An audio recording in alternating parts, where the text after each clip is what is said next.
Bienvenidos a nuestro laboratorio virtual de biología. Hoy aprenderemos sobre los grupos sanguíneos. A inicios del siglo XX, Carl Landsteiner descubrió que existían diferentes grupos sanguíneos mediante una reacción inmunológica. Desde algún tiempo atrás, las transfusiones sanguíneas eran una práctica utilizada en la medicina con riesgo mortal. Muchos pacientes presentaban shocks, ictericias y hemoglobinurias sin entender completamente la razón, hasta que Landsteiner, luego de analizar diversas muestras de sangre, determinó la compatibilidad de diversos tipos hasta descubrir los principales antígenos sanguíneos. Y es que las membranas plasmáticas de los eritrocitos presentan diversas moléculas, oligosacáridos y glucolípidos en particular, que se les conoce como antígenos. Se han descrito muchos antígenos, pero se reconocen algunos como los más importantes porque determinan la compatibilidad sanguínea. El primer grupo de antígenos importantes se clasifica como ABO y se basa en la presencia de los conocidos como antígenos A y B. Se categorizan los eritrocitos en tipo A en caso de tener el antígeno A, tipo B en caso de tener el antígeno B, tipo AB en caso de tener ambos, el antígeno A y el B, y tipo O en caso de no tener ninguno de los antígenos mencionados. El otro grupo de antígenos importantes es el llamado factor RH. Existen realmente entre 35 a 40 sustancias antígenas asociadas al factor RH, pero al más importante se le conoce como antígeno D, que categoriza los tipos sanguíneos en RH positivo, quien tiene el antígeno D, y RH negativo, al que carece de antígeno D. Pero, ¿qué es un antígeno? Ya mencionamos que son sustancias químicas que están presentes en los glóbulos rojos. Sin embargo, la definición es mucho más amplia. Un antígeno es realmente cualquier sustancia química que desencadena la formación de anticuerpos o proteínas de defensa del sistema inmunológico. Vendrían a ser como sustancias extrañas al organismo. En el caso de los glóbulos rojos, las membranas plasmáticas tienen esas sustancias químicas adheridas como parte de la composición química de la misma membrana celular y pueden provocar que otro glóbulo rojo distinto secrete anticuerpos. Esta es la razón por la que no todos los tipos de sangre son compatibles unos con otros, por la presencia de estos antígenos. Los anticuerpos, al detectar la presencia de esos agentes extraños, forman unos conglomerados para inactivar y destruir a dichos agentes, en una reacción que se le conoce como aglutinación. Como resultado de la aglutinación, los eritrocitos se destruyen, lo que provocaría graves consecuencias en caso de ocurrir dentro del organismo. La reacción de aglutinación es observable en una muestra de sangre sin necesidad del microscopio. Se observan agregados de células como si fueran grumos en la muestra analizada. Esto hace muy útil esa reacción para detectar los grupos sanguíneos, en un análisis conocido comúnmente como tipeo sanguíneo. ¿Cómo hacemos un tipeo sanguíneo? Lo primero es limpiar una laminilla portaobjetos de las que utilizamos para la observación de muestras al microscopio. La limpiamos con un antiséptico, una solución de alcohol al 90%, como una medida de bioseguridad. También esterilizamos la zona de donde extraeremos la muestra. Solo necesitamos 3 gotas de sangre, por lo que un pequeño pinchazo en algún dedo bastará. Procedemos a limpiar siempre con alcohol el dedo del que sacaremos la muestra. Inmediatamente con una lanceta estéril hacemos un pequeño pinchazo del que obtendremos 3 gotas de sangre que colocaremos en el portaobjetos también estéril, una a cada extremo y la otra justo al centro de la lámina, totalmente separadas una de la otra. Sin perder tiempo, antes que las muestras de sangre se coagulen, agregamos los reactivos para detectar antígenos. Son 3 reactivos. El anti-A sirve para detectar el antígeno A, es de color azul. El anti-B para detectar el antígeno B, es amarillo. Y el anti-D para determinar el factor RH. Bien, como tenemos 3 muestras de sangre, pues agregamos a la primera una gota de reactivo anti-A, a la segunda muestra una gota del reactivo anti-B y a la tercera muestra una gota del reactivo anti-D. Y mezclamos los reactivos con la sangre, en mi caso con un mondadientes, con el cuidado de no utilizar el mismo mondadiente para distintas muestras de sangre, ni que se mezclen las distintas muestras. porque evidentemente esto contaminaría la prueba y no obtendríamos los resultados correctos. Solo queda esperar a que ocurra la reacción de aglutinación que señalamos antes. Se observará como si fueran grumos en la sangre, señal que ocurrió reacción anticuerpo-antígeno. La asociación es lógica. Si hay aglutinación en la primera muestra, detectamos el antígeno A. Si ocurre en la segunda muestra, detectamos el antígeno B. Si ocurre en la tercera muestra, detectamos el antígeno D.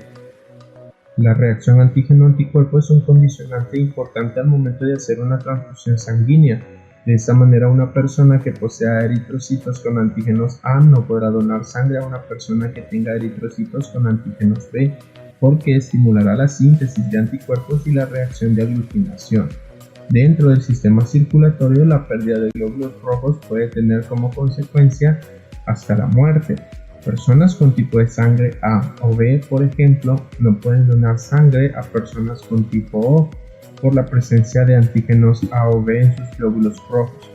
A la inversa, una persona tipo O sí puede donar a los tipos A y B porque la sangre O o sangre cero no posee antígenos A ni B. Es importante conocer nuestro tipo sanguíneo por cualquier emergencia y también colaborar con los bancos de sangre donando. Pasados un par de minutos observamos los resultados. Obtuvimos distintas muestras para ver cómo reaccionan los diferentes tipos sanguíneos a esta prueba. ¿Qué es lo que buscamos? La formación de aglutinaciones o grumos. En esta primera muestra analizada, por ejemplo, observamos aglutinación en la tercera gota de sangre. En la primera y en la segunda no hay antígenos A ni B.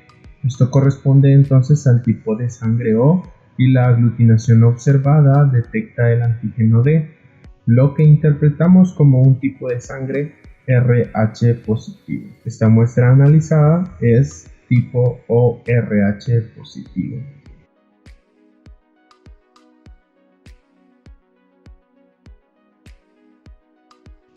En una segunda muestra analizada observamos aglutinación en las 3 gotas de sangre.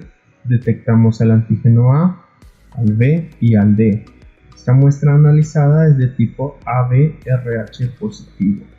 Este tipo de sangre es poco común y se conoce como receptor universal porque al contar con todos los antígenos importantes puede recibir una transfusión de cualquier otro tipo sanguíneo.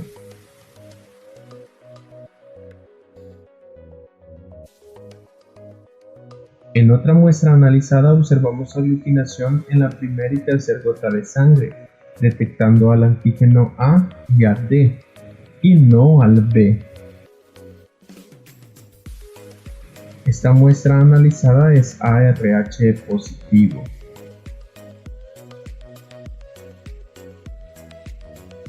Otra muestra analizada y podemos observar aglutinación en la segunda y tercera gota de sangre. No estamos detectando al antígeno A, pero sí al B y al D. Esta muestra analizada es tipo BRH positivo. Un tipeo sanguíneo siempre debe estar validado por un profesional de laboratorio clínico debidamente acreditado. Las pruebas realizadas en un laboratorio para el tipeo se basan en lo mismo que acabamos de hacer acá, en la reacción antígeno-anticuerpo, utilizando claro más muestras de sangre de un mismo individuo y haciendo reaccionar a los glóbulos y al plasma contra los antígenos, pues un mayor número de pruebas lógicamente reduce la posibilidad de errores en la detección del tipeo sanguíneo. Casi al final de la edición de este video pudimos observar una muestra de sangre previamente tipeada como ORH negativo. Pudimos confirmarlo a través de la prueba que en efecto es el tipo señalado, pues al mezclarlo con los antígenos no hubo aglutinación. No detectamos los antígenos A, ni B, ni D. El tipo ORH negativo no es muy común y es un tipo de sangre demandada por ser donador universal. Al no tener antígenos puede transferirse a todos los demás tipos sanguíneos. La enorme desventaja es que solo pueden recibir sangre que sea tipo O negativo, siendo poco frecuente encontrar individuos con esa tipificación. Existe otro tipo que es todavía más raro y difícil lidiar con ello, la llamada sangre dorada. En todo el mundo los tipos sanguíneos se encuentran con mayor o menor prevalencia. Según Carter Blocker, el O positivo y el A positivo están respectivamente en 1/3 de la población mundial, mientras que el AB positivo y el AB negativo serían los más raros, encontrándose en 1 de cada 29 personas y 1 de cada 67 personas respectivamente a nivel mundial. El O negativo se encuentra en aproximadamente un 6% de la población mundial, y la sangre dorada en un tipeo sanguíneo común se tipificaría como ORH negativo.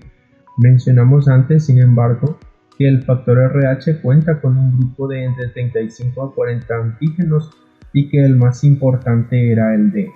Bueno, hay personas que no poseen ningún antígeno del sistema RH, se conocen como RH nulo. El riesgo de este tipo de sangre es que las personas que lo poseen no pueden recibir otro tipo que no sea igual. Y según un censo que data del año 2010, solo hay 43 personas que tienen ese mismo tipo sanguíneo, con el agravante que están distribuidos en todo el mundo. Este tipo de sangre se adquiere hereditariamente por mutación de los genes que controlan la síntesis de antígenos, y es que la herencia de los grupos sanguíneos es bastante compleja. Si nos centramos en los grupos ABO, los genes de los tipos A y B son codominantes, mientras que el gen del tipo O es recesivo. En el sistema RH, el gen o alelo del antígeno D es dominante, por lo que decimos comúnmente que el factor RH positivo es dominante sobre el RH negativo. Estas condiciones permiten seguir patrones hereditarios. Incluso mucho tiempo atrás se llegaron a utilizar familiogramas de tipeos sanguíneos como un método para confirmar o descartar paternidades sin duda, siendo claramente un mecanismo no muy certero. Así terminamos nuestro laboratorio virtual sobre los grupos sanguíneos. Este ha sido el tema de hoy. Cualquier duda o aporte puedes dejarlo en los comentarios. Colabora con nosotros. Si te gustó, dale like, suscríbete a nuestro canal y comparte este video. Puedes encontrar mucho más material relacionado en nuestro canal y en la descripción dejamos un enlace a nuestro blog para encontrar mucha más información. Hasta la próxima.